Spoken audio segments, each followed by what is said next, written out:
because I'd been through the Pentagon. Right after 9/11, about 10 days after 9/11, I went through the Pentagon and I saw Secretary Rumsfeld and Deputy Secretary Wolfowitz. I went downstairs just to say hello to some of the people on the Joint Staff who used to work for me, and one of the generals called me in. He said, "Sir, you got to come in. You got to come in and talk to me a second." I said, "Well, you're too busy." He said, "No." He says, "We've made the decision. We're going to war with Iraq." This was on or about the 20th of September. I said, "We're going to war with Iraq. Why?" He said, "I don't know." He said, "I guess they don't know what else to do." So I said, "Well, did they find some information connecting Saddam to Al-Qaeda?" He said, No. He says, "There's nothing new that way. They just made the decision to go to war with Iraq."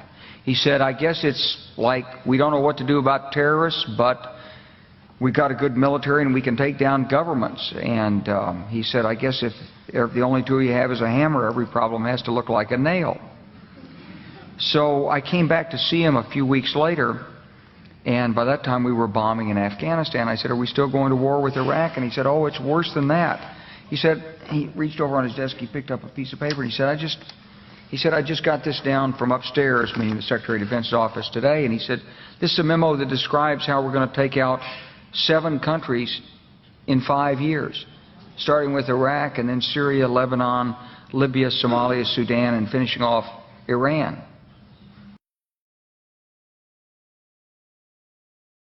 This is a memo that describes how we're going to take out 7 countries in 5 years, starting with Iraq. My fellow citizens, at this hour, American and coalition forces are in the early stages of military operations to disarm Iraq, to free its people, and to defend the world from grave danger.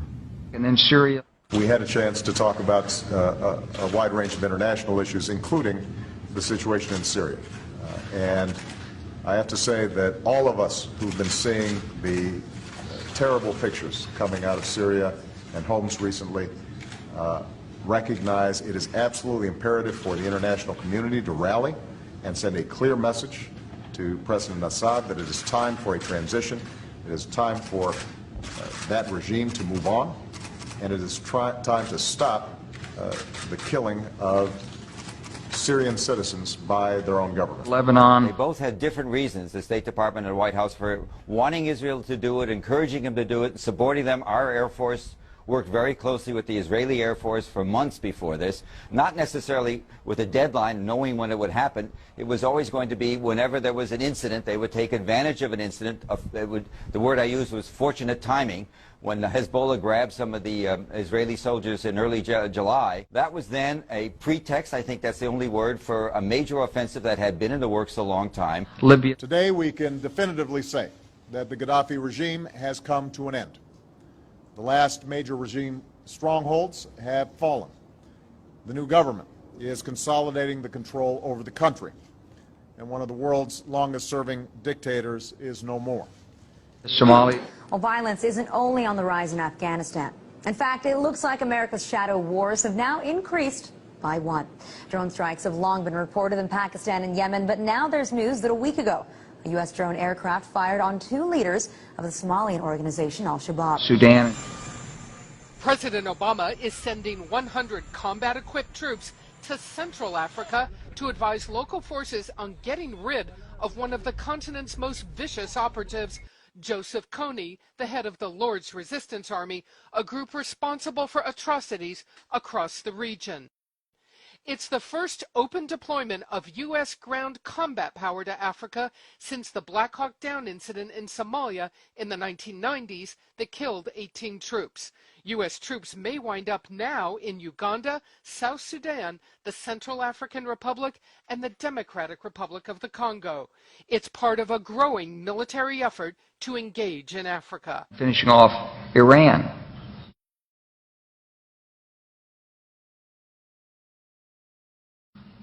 I said, "Is it classified?" He said, "Yes, sir." I said, "Well, don't show it to me." And I saw him a year or so ago, and I said, "You remember that?" He said, "Sir, I didn't show you that memo. I didn't show it to you." I'm sorry, what did you say his name was?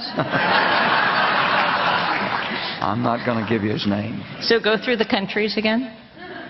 Well, starting with Iraq, then Syria and Lebanon, then Libya, then Somalia and Sudan, and then back to Iran.